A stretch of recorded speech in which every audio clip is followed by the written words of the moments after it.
I'm cautiously optimistic that we might be able to get away from talking about Greenland now and start to talk about Gaza again. Where we are now is that the United States is continuing to act as though Gaza is moving from ceasefire phase 1 to ceasefire phase 2.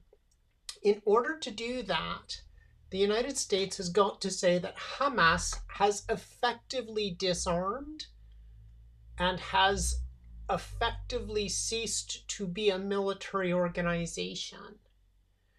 And if accepting that polite fiction means that the ceasefire can move into being a reconstruction phase, maybe it's worthwhile. However, we have to understand that what we are accepting is the polite, diplomatic, national security policy fiction that Hamas, as it reconstructs, is a spent force, is no longer a factor. And I'm just seeing that, according to Barak Ravid in Axios, who's in the room, that the American president has said if Hamas doesn't do what they promised to do and give up their weapons, it is going to be the end of them.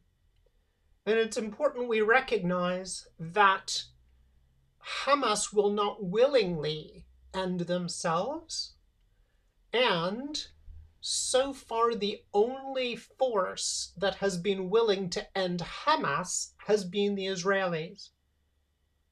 The way that the Israelis were trying to end Hamas created widespread opposition and revulsion globally. And the Israelis knew that, but they accepted it as a risk of achieving long-term Israeli security.